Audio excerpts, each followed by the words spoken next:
Beginilah kegiatan mengaji dan menghafal Al-Quran anak-anak Desa Kampung Kolam, Kabupaten Langkat, Sumatera Utara.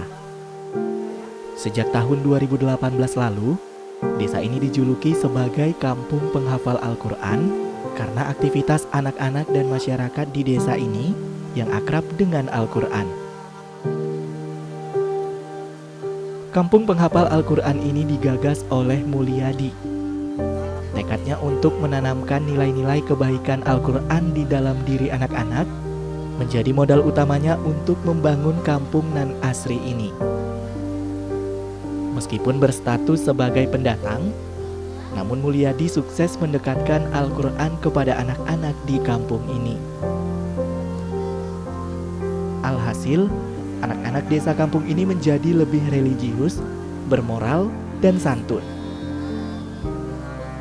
Teknik yang digunakan untuk mengajar, mengaji, dan menghafal Al-Quran ini juga terbilang cukup unik, yakni dengan memanfaatkan alam sekitar desa yang asri dan dekat dengan aliran sungai Bingai yang jernih.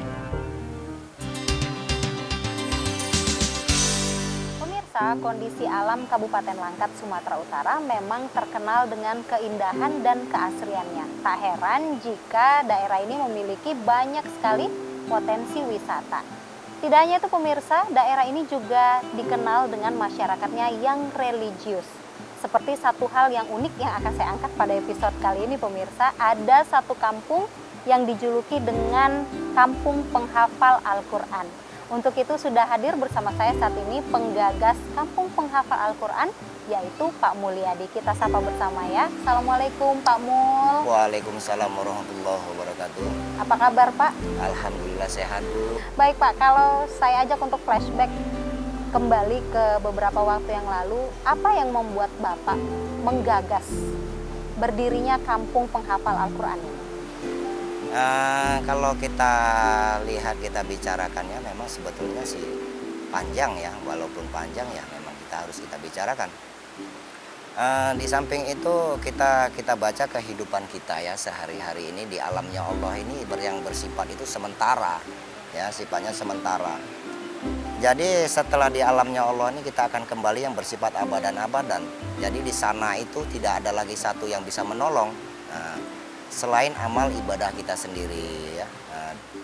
Kita kan sudah kita dakwahkan kepada sahabat-sahabat. Kita bermunajat aja pada Allah Subhanahu wa taala. Wahai Allah, Engkau Maha tahu atas seberapa kemampuan hamba untuk mendidik anak-anak yang telah Engkau titipkan kepada kami ini. Insya Allah, Allah akan turunkan guru. Kepingin memberikan bacaan yang lebih baik, wahai Allah, berikan guru tahfiz Quran kemari. Insya Allah, Allah turunkan, Allah bantu kami. Jadi kami tidak ada merasa kesulitan. Nah dari itu makanya kita langsung musyawarah dengan sahabat-sahabat, ayo kita buka kembali penghafal Al-Quran akan nyeberang ke seberang ke kampung kalian. Pak Mul, sebelum Kampung Penghafal Al-Quran ini dibuka, bagaimana sih kondisi masyarakat khususnya umat Islam ya pada saat itu di kawasan seputaran ini, di daerah ini? Apakah mereka masih banyak yang buta aksara Al-Quran, buta huruf Al-Quran?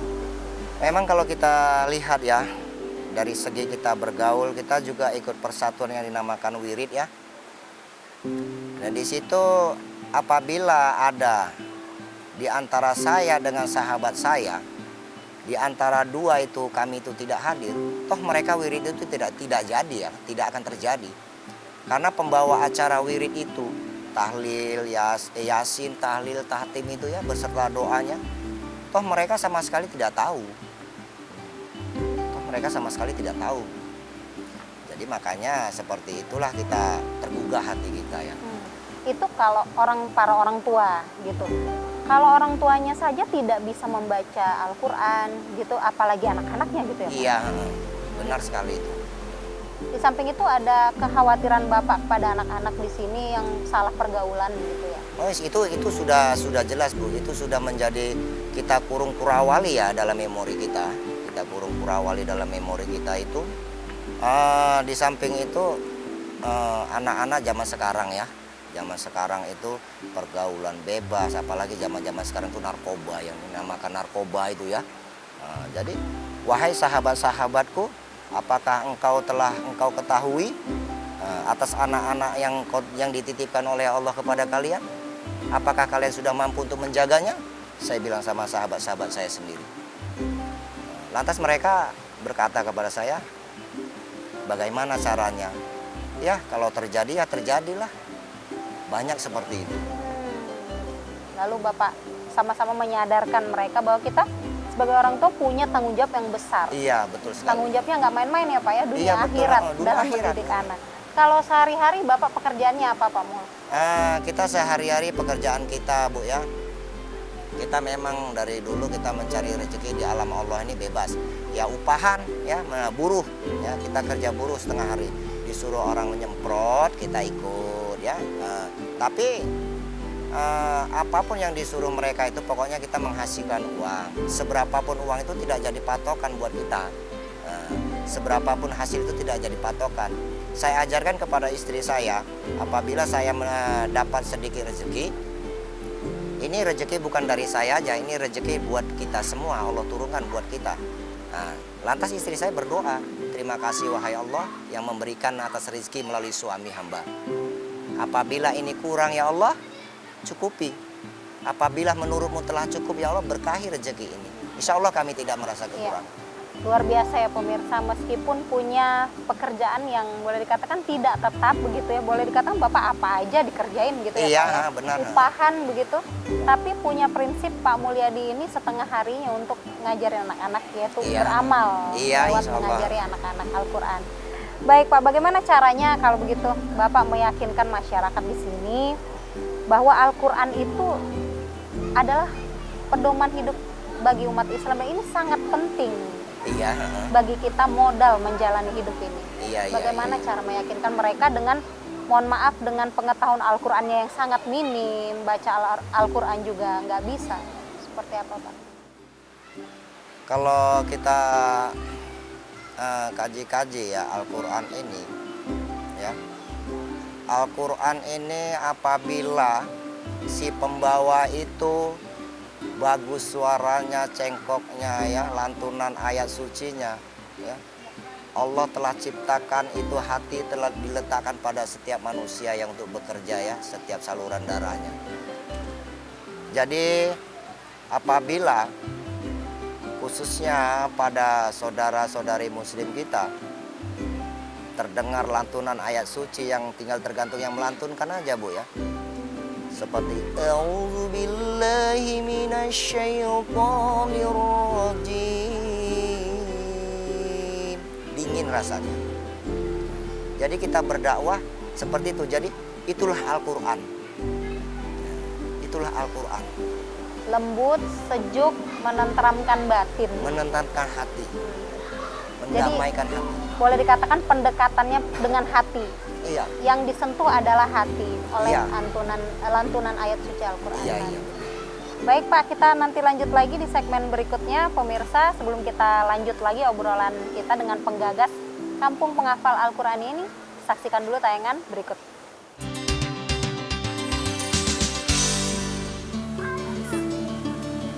Belajar menghafal Al-Quran ditemani oleh suara aliran sungai yang menenangkan menjadi rutinitas anak-anak desa Kampung Penghafal Al-Quran. Ya, di sini anak-anak dapat belajar mengaji dan menghafal Al-Quran dengan fokus dan tenang. Kali ini, anak-anak menghafal di pinggir sungai wisata GTS atau Ginting Suka Berdakwah, Kampung Peragahan, Kabupaten Langkat. Lokasi wisata ini dikelola oleh Salim Ginting, salah seorang warga desa.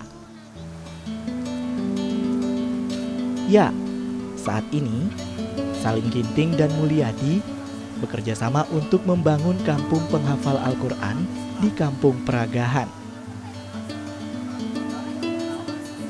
Tidak tanggung-tanggung, lokasi wisata sungai yang dulunya hanya menjadi wisata sungai umum, kini diubah menjadi wisata sungai dakwah oleh Salim untuk memfasilitasi anak-anak belajar menghafal Al-Quran.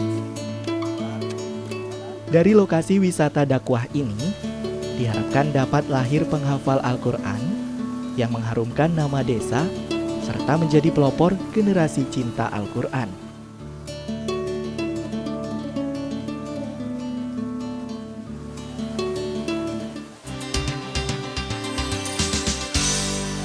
Pak, di tempat kita duduk ini adalah lokasi anak-anak menghafal Al-Quran. Iya, benar. Tepat sekali di pinggir sungai, menghadap dengan bebatuan di sana. Ada pepohonan yang rimbun, hijau Iya. sekali, airnya juga jernih. Mengapa memilih lokasinya di sini gitu? Artinya di alam terbuka. Singkat aja ya, sebetulnya gampang aja ya. Karena seorang penghafal ini, dia kan memiliki satu kelelahan ataupun jenuh ya. Ya dengan di sini kan alam ya, alami ya. Dengan mendengarkan suara riakan air ini, mereka rasa jenuhnya itu hilang. Dan langsung kita dakwahkan air ini adalah airnya Allah yang kebutuhan kita sehari-hari. Nah, mereka bisa jadi teman dan bisa jadi lawan. Nah, inilah milik Allah ini. Nah, jadi mereka terus teringat dan mereka gampang aja kan terus langsung menghafal, dapat. Nah, kalau kita buat di rumah, itu kita target mereka itu 5 ayat aja satu hari. Waktu dimulai siap, mereka itu bahkan dapat 3, 4, ada yang 2 ayat. Tapi kalau kita bawa kemari, kita beri umpan mereka yang iming-iming siapa yang dapat nanti ya kakek kasih hadiah. Mereka memanggil kita kakek ya. Nah, julukannya kakek ya. Nanti kakek kasih hadiah. Bahkan mereka ada yang dapat 11 ayat, Bu. Nah, iya di sini dekat riakan air ini. Bebas berarti ya di Iya. pinggir sekitar sini. Baik, berarti unik ya pemirsa, tidak hanya untuk merilekskan Iya. pikiran gitu ya supaya tidak jenuh, Iya, sehingga ayat itu cepat dihafal gitu, apalagi sama anak-anak ya Pak Iya, ya. iya. Tapi juga sebagai ya sarana pembelajaran juga, bahwa Bapak katakan tadi air ciptaan Iya, Allah iya, gitu iya, ya. iya. Bisa jadi kawan, bisa jadi lawan Iya. kalau nggak dijaga Heeh. kelestarian lingkungan di sekitar. Iya, iya. Berarti ini cocok sekali sebenarnya Iya, iya, iya. ide sekolah di alam terbuka gitu ya Pak Mulya. Pak, apa kegiatan menghafal Al-Quran dan juga mengaji ini setiap hari di sini? Setiap hari sih tidak ya Bu. Kita setiap hari Minggu kita liburkan beliau ya, karena beliau tuh ada yang rekreasi ataupun istirahat gitu. Kalau setiap hari kita langsung kita press dia mereka itu untuk menghafal, kemungkinan mereka itu merasa bosan ya.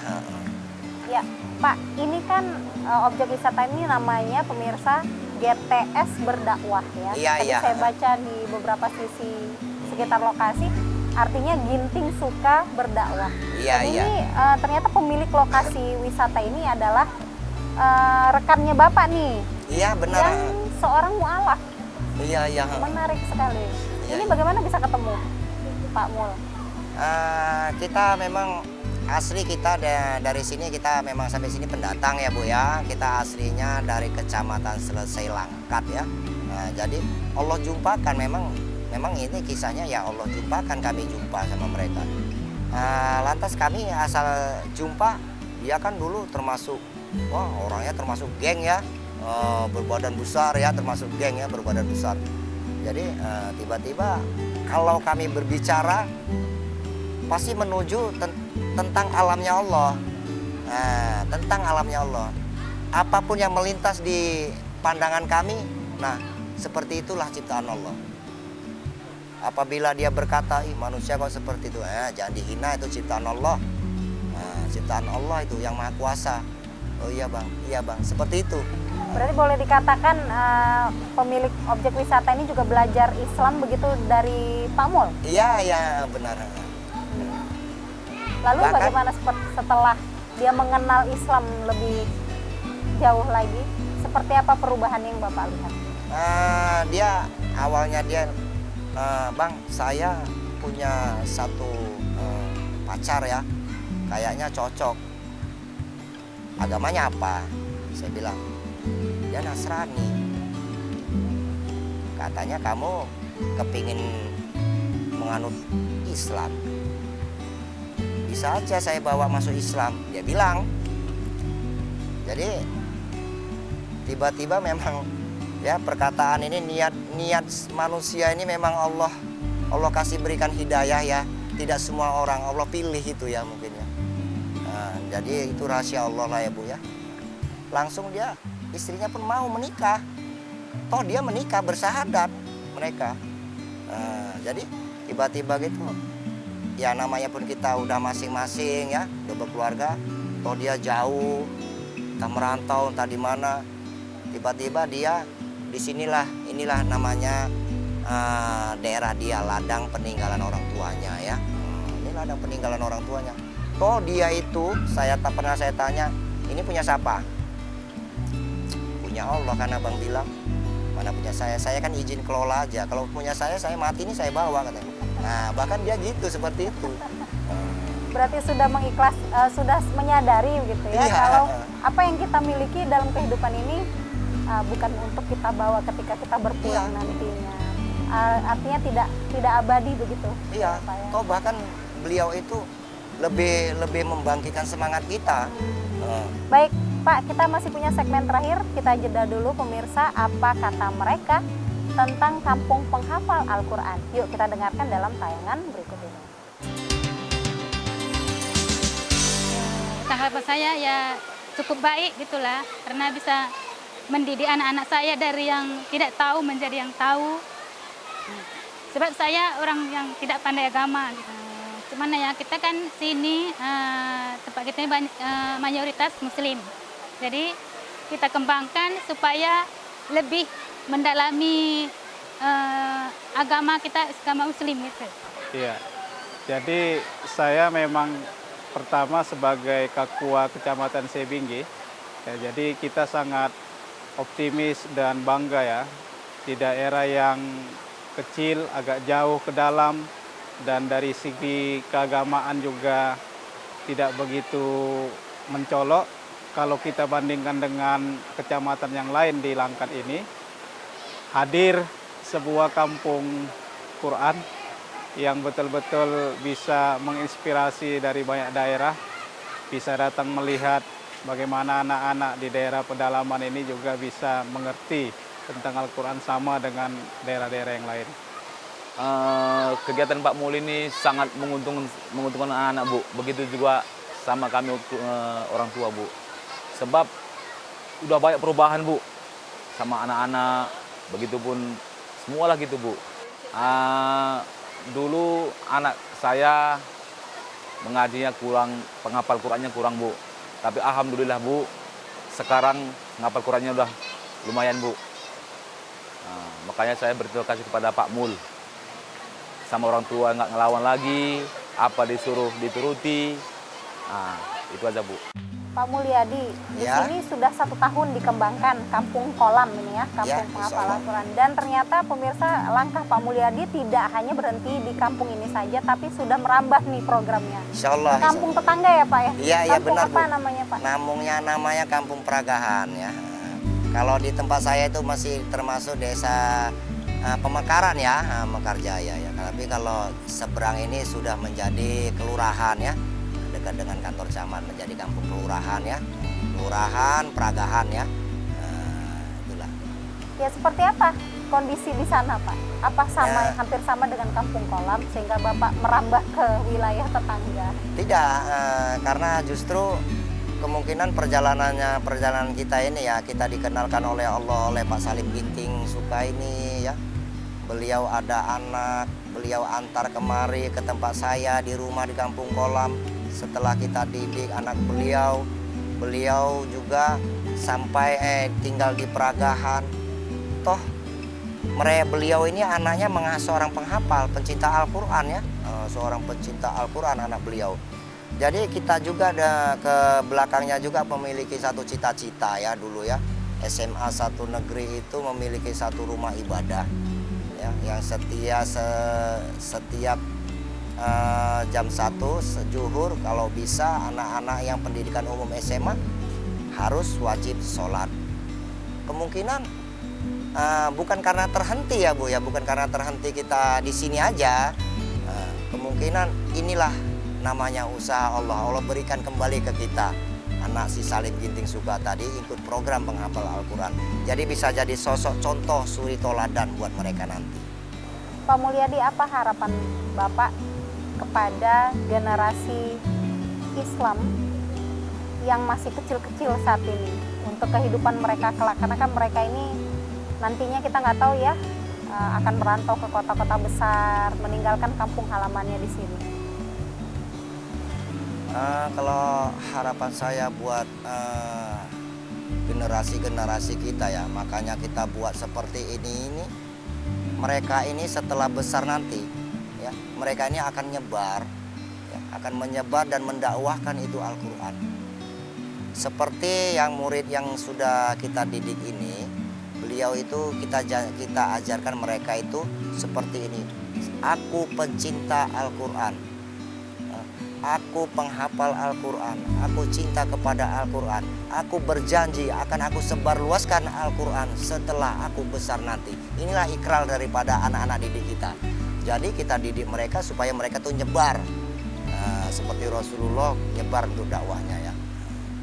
Baik, Bapak, jika ada pemirsa di rumah, khususnya yang berdomisili di Kota Medan, Kota Binjai dan sekitarnya ya, yang ingin berkunjung ke sini Pak, ke Kampung Kolam, ke Kampung Penghafal Al-Quran ini, boleh diberitahu alamatnya atau Bapak punya akun media sosial barangkali? Yang saudara-saudara saya yang kira ingin berkunjung, melihat ataupun memberikan motivasi kepada murid-murid didik saya ya, datang ke kampung kami ataupun datang ke tempat pemandian GTS berdakwah ya, boleh datang ke GTS berdakwah, yaitu terletak di Desa Peragahan, Kecamatan Sebinge, Kabupaten Langkat. Ataupun boleh juga menghubungi saya melalui nomor HP saya yaitu 0812 6347 8116. Bapak, terima kasih banyak sudah Ya, sama-sama, menerima Bu. kami tim Selasar Budi di tempat yang indah ini. Sama-sama. Sukses untuk Bapak dunia dan akhirat insya Allah. Insya Allah sama-sama. Baik pemirsa, bagi umat Islam, Al-Quran adalah pedoman hidup dan juga nilai dasar dalam setiap sendi kehidupan. Oleh sebab itu sangat penting untuk mengajarkan dan juga mendekatkan Al-Quran kepada generasi Islam sejak dini. Dari Kampung Kolam, Kampung Penghafal Al-Quran di Kabupaten Langkat, Sumatera Utara, kami sebarkan semangat kebaikan religi nan menyejukkan hati. Saya Rahma Mandasari pamit, jangan lupa untuk jaga diri Anda dengan menerapkan protokol kesehatan. Saksikan Selasar Budi episode selanjutnya. Sampai jumpa.